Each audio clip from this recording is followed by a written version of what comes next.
The road away from serfdom led to the pristine Swiss Alps, where his vision, marginalized in the post-war world, was being nurtured.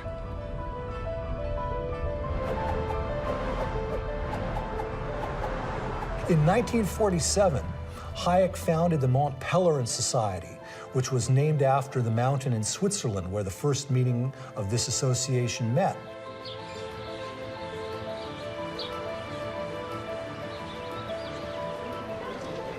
Essentially, this was a group of international classical economists, academics, political philosophers, journalists, and others, including a young Milton Friedman at that time, who went to Switzerland to talk about these ideas for a week or a 10-day-long session.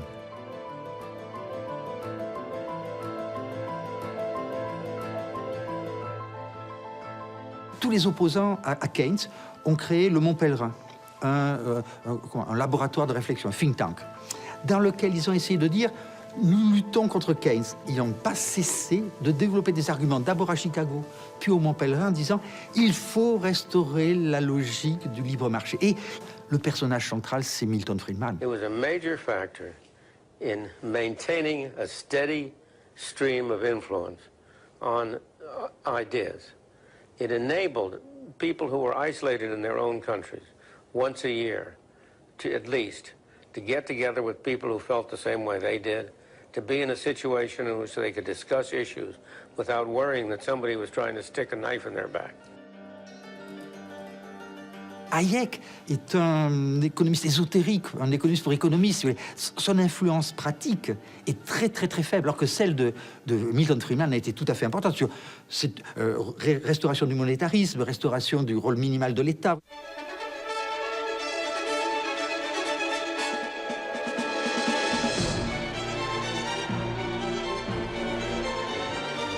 If post-World War Europe was immune to Hayek's vision of self-regulated markets, the United States, with its suspicion of government, was far more responsive.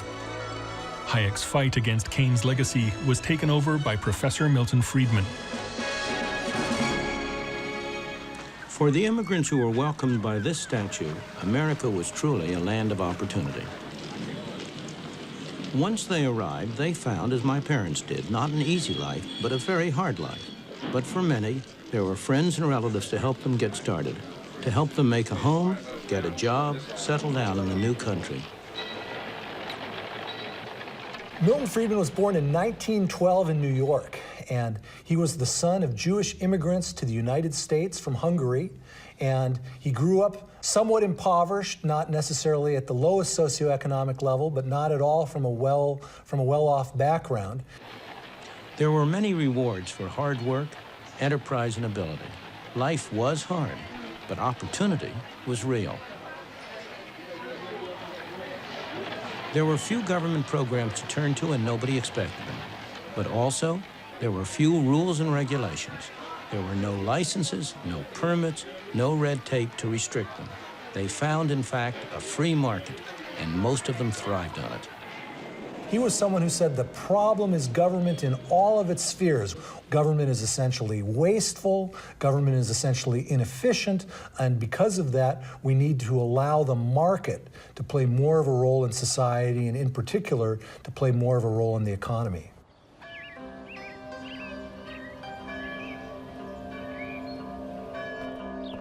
Hayek was a refugee from the Old World, without a permanent teaching position in the US. Milton Friedman was American-born, with a large, reputable academic institution behind him. The image of the Chicago school, outside of Chicago, outside of us, is semi-ideological. That the idea is that Milton Friedman wrote Free to Choose and other books which were persuasive tracts, in a sense. But in his classes, he never taught anything of that. We got not one message of free to choose or anything. We got how the price system works, how human behavior works in the economic sphere. As one of the first students of Milton Friedman, I discovered later that among Milton Friedman's students, there were two groups. One group became his disciples for life. The other group were vaccinated and were able to ward off these ideas. I was, of course, in the second group.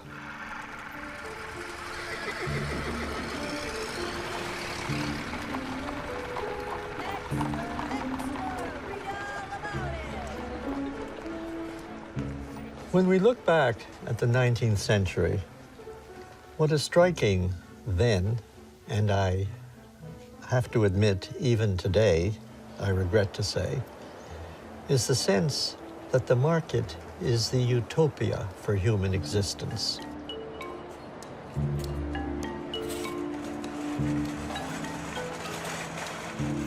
Left to itself, it will produce benevolence, a cornucopia of products, a perfect outcome, and moreover, it is self-regulating. I'm the king of excess. I'm the sultan of sales. I'm the boss of bargains. My credit cards, they never fail. I got a 700 something on my beacon score, which means I don't own a thing and I can buy even more. I'm a buffet eating, tablet reading, lovable guy. I get the best of the best that my money can't buy. It's a wonderful life with my red-headed wife. L'idée de liberté, elle est grande pour ceux qui ont une grande réserve de richesse ou de crédit. Elle est nulle pour le salarié, le prolétaire ou le pauvre paysan africain. Et on joue sur l'idée de contrats entre égaux. Mais les contrats entre égaux sont des choses assez rares dans le capitalisme.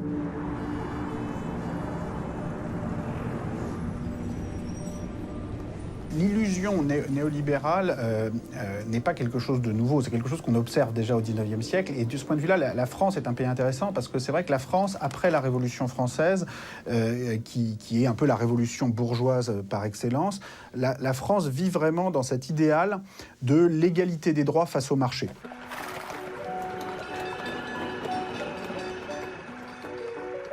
Il y a cette illusion que ça suffit pour conduire à l'égalité tout court, c'est-à-dire l'égalité face au marché, avec des systèmes de droits de propriété bien protégés et des marchés aussi concurrentiels et libres que possible. Ça suffit, il n'y a plus rien d'autre à faire et en marche vers une société idéale. Sauf que, en fait, une des grandes leçons du 19e siècle et de la catastrophe qui commence en 1914, c'est que ça ne marche pas. C'est difficile à définir, mais ce qui est certain, c'est qu'en 1913, en France ou en Europe, ce n'est pas raisonnable. On a 70% des patrimoines qui sont détenus et transmis par 1% de la population. Is he telling us that absolute equality is a mistaken objective? But libertarians like Milton Friedman draw directly the opposite lesson from history. When you say that it is wrong for government to intervene in the free enterprise system to do something about inequality, you evoke a model of a free enterprise system which does not exist and has never existed to a significant extent in history or anywhere in the world. I agree with you that everything called free enterprise is not free enterprise. But I challenge you to find a single example in history at any time of any society where people have been relatively free, and I don't mean merely what you call merely economic freedom. I mean freedom in the full sense. I mean freedom of individuals to pursue their own objectives, their own values, to live their lives. I want you to name me any society in which you've had any large measure of that freedom, where capitalism and free enterprise has not been the predominant mechanism for controlling economic activity. On s'imagine aujourd'hui qu'il suffit d'avoir des marchés plus libres, plus concurrentiels, pour aboutir à une société harmonieuse et à une répartition des richesses, si ce n'est égalitaire, du moins raisonnable dans cette inégalité. Eh bien non, il n'y a rien dans cette logique du marché libre et parfaitement concurrentiel qui garantit ça, pour une raison qu'on peut résumer assez simplement, qui est que structurellement, des marchés très libres, concurrentiels, n'empêchent absolument pas le fait que le rendement du capital puisse être de façon permanente supérieure au taux de croissance, ce qui génère presque inévitablement une concentration très très forte des patrimoines. The lesson from the 19th century was lost as economic stagnation and decay gripped Britain and the United States in the early 70s. The golden years were over. With the economic decay, government involvement in the economy was now seen as an obstacle to growth. Milton Friedman and Friedrich Hayek were back. À partir des années 70-80, on voit notamment au Royaume-Uni et aux États-Unis des mouvements politiques qui veulent remettre en cause cette plus forte intervention de l'État dans l'économie. Je pense en grande partie du fait d'une réaction face à un sentiment justement de rattrapage par les perdants de la guerre. C'est-à-dire, on est très marqué dans les années 70 par le fait que l'Allemagne, le Japon, bientôt la France, voire l'Italie, sont en train de doubler le Royaume-Uni, rattraper les États-Unis. Et des mouvements politiques se mettent à dire ça va pas du tout, c'est l'État-providence nous a ramollis, il faut en revenir à un espèce de capitalisme mythique du 19e siècle, sans État, qui va enfin redynamiser les entrepreneurs anglo-saxons.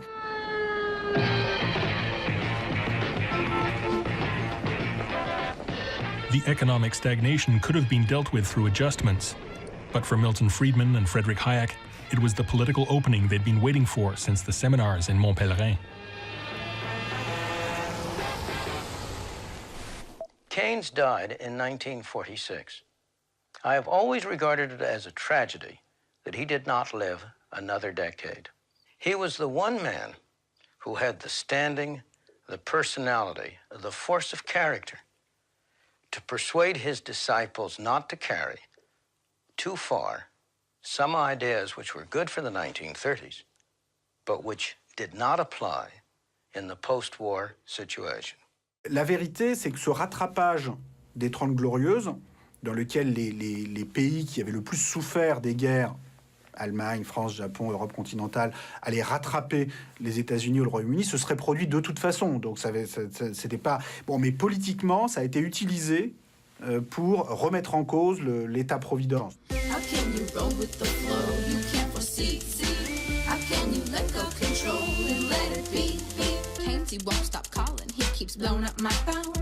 He wants to teach me something, and he won't leave me alone.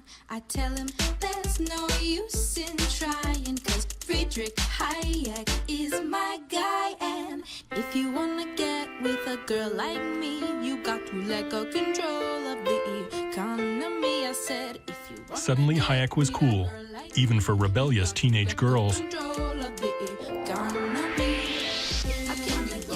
It began as a debate between Hayek's rigid understanding of the market and its supposed natural laws, and John Maynard Keynes' flexible approach in tune with the complexities of human reality.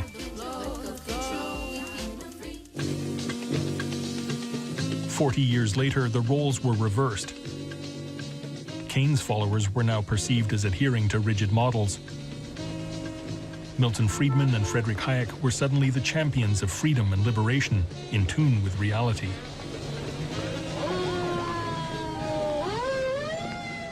The failure of the Keynesian system, the inflation, return of unemployment, all that, first confirmed my prediction in the strictly economic sphere. At the same time, my studies of politics provided, I believe, answers for many problems which had begun to bother people very seriously. But there is a good reason why I am being rediscovered, so to speak. Since 1975, we worked under a contract that's seen our job security eroded, our working conditions fall apart, and our money wages held intact while prices of living go up and up, and we are tired of it. Indeed, there were good reasons why Hayek's ideas were rediscovered. They made sense to business and financial leaders who saw their business interests hurt by inflation and paralyzing labor disputes. Economic activity was down and profits declined. There was what we call a counter-revolution in economics, ushering in what is now referred to as the neoliberal agenda of deregulation and privatization. Ladies and gentlemen, the next president of the United States of America, Ronald Reagan! During the 1980s, both Margaret Thatcher in England and Ronald Reagan in the United States attempted to implement policies that were very influenced, both philosophically and practically, by Hayek and Friedman. I would like to think that the kind of leadership that I would exercise in Washington is not the kind of leadership that I would pretend that I can solve all the problems I've been discussing here, but that together, you and I can. I would like to take the lead in taking government off the backs of the American people and turning you loose to do what I know you can do.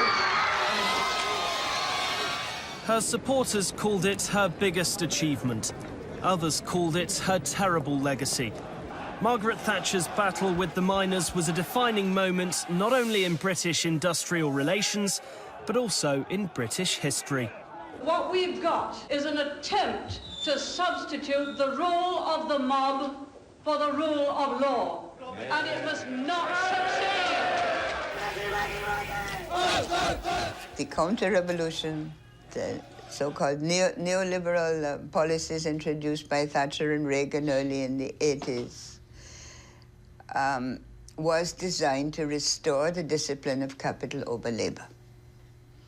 And it did, because we now know that median wages and salaries in the United States, in real terms, have not increased since 1980, although productivity has.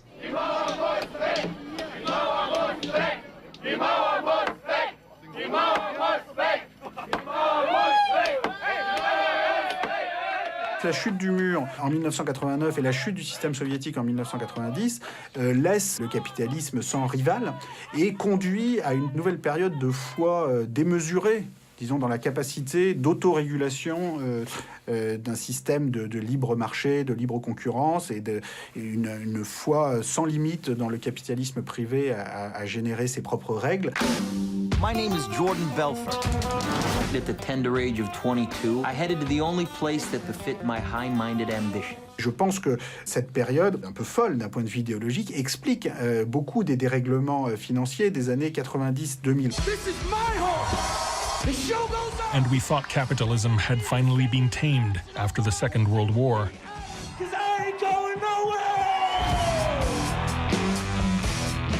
Dans la nostalgie des 30 Glorieuses, il y a aussi la nostalgie d'un monde où on avait passé un nouveau compromis, mais qui était précaire néanmoins. Bonjour, pouvez-vous venir avec moi? Je vais vous présenter une petite merveille, la 4 chevaux Renault.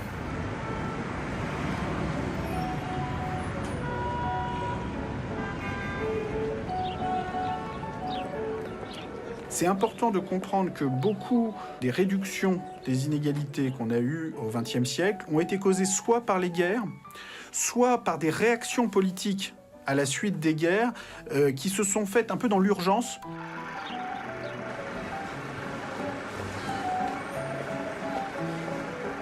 La réduction des inégalités n'est pas la conséquence tranquille du processus démocratique parlementaire. In their vision of the mythical, untamed capitalism of the 19th century, Milton Friedman and Friedrich Hayek never discussed the very elements that we now know contributed to its catastrophic destruction: inequality, debt, and speculation. Milton Friedman followed Ricardo, saying, debt cannot create a problem. And although he called his approach monetarism and said money matters, the reality is that money didn't matter at all in his approach, nor did wealth. You have a kind of tunnel vision that was adopted by the bankers to essentially saying, don't regulate the banks, don't regulate Wall Street, have a deregulated economy, everything will work out because economies tend towards equilibrium. When the price of an asset rises faster than can be explained by economic fundamentals, it creates a bubble. Once again, financial bubbles began to grow. Once again, they never featured in economic models and discussions. John Maynard Keynes, F.A. Hayek, round 2. So the debate of the 20th century, which was supposed to be over in 1979, was reignited after the bursting of the 2008 financial bubble. New mustaches. But is it relevant anymore? Which way should we choose? More bottom up or more top down? Let's listen to the great six Keynes and Hayek throwing down. Je crois que toute la théorie économique contemporaine, sauf les hétérodoxes, les marxistes, etc., est bâtie sur l'idée d'un système tellement rationnel qu'il ne peut pas aller à la crise. On n'a pas de théorie des cours boursiers, parce que dans la théorie des cours boursiers, il ne devrait pas avoir de bulles. Et pourtant, il y a des bulles qui apparaissent régulièrement. Mais la théorie ne peut pas les formaliser, donc elles sont irrationnelles, donc on ne les met pas dans la théorie. Et voyez à nouveau l'aspect intéressant. Donc vous avez des explosions du crédit spéculatif, vous avez des bulles boursières, mais la théorie dit que ça ne devrait pas exister.